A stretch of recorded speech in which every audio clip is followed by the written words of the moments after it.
ஜீவவசனம் கூறுவோம், சகோதரரே சேர்ந்தே எக்காலம் ஊதுவோம். கர்த்தருடைய நாமம் மேன்மைப்படுத்தப்படுவதாக. கிறிஸ்துவுக்குள் அன்பானவர்களே, இந்த நாளிலும்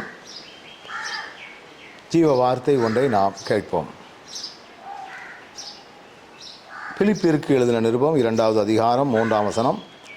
ஒன்றையும் வாதினாலாவது வீண் பெருமையினாலாவது செய்யாமல் மனத்தாழ்மையினாலே ஒருவரையொருவர் தங்களிலும் மேன்மையானவர்களாக எண்ணக் கடவீர்கள்.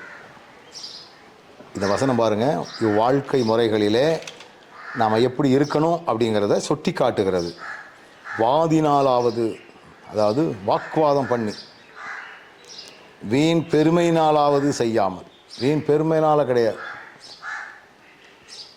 அது நடக்கிறதுக்கு நான் தான் காரணம், இது நடக்கிறதுக்கு நான் தான் காரணம், அப்படி இப்படிங்கிற ஒரு பெருமைகள் நமக்குள்ளே இல்லை.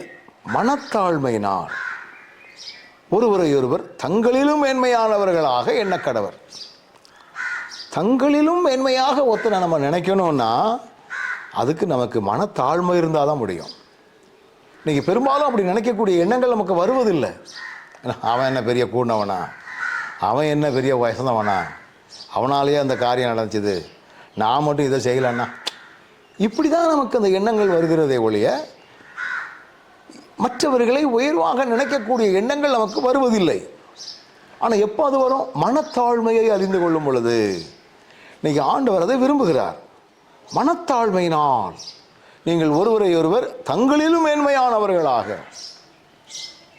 இதெல்லாம் ஆவிக்குரிய வாழ்க்கையிலே உள்ள ஒரு முதிர்ச்சி. நீங்கள் தங்களிலும் மேன்மை உள்ளவர்களாக நம்மால் எண்ண முடியுமான்னு பார்த்தா ரொம்ப கஷ்டம், ரொம்ப கஷ்டம். இதுக்கெல்லாம் ரொம்ப தாழ்மை வேணும். ஆண்டவரே, அப்படிப்பட்ட தாழ்மையை நாங்கள் அணிந்து கொள்ளக்கூடிய கிருபையை தாரும். வெறும் வார்த்தை சண்டையை போட்டுக்கிட்டு வீணான பெருமை பேச்சை பேசிக்கிட்டு நம்ம எதையும் செய்ய முடியாது. தாழ்மை தான், மனத்தாழ்மை தான் இப்படி ஒரு மேன்மையான காரியங்களை செய்யக்கூடிய ஒரு கிருபைகளை நம்மால் பெற்றுக்கொள்ள முடியும்.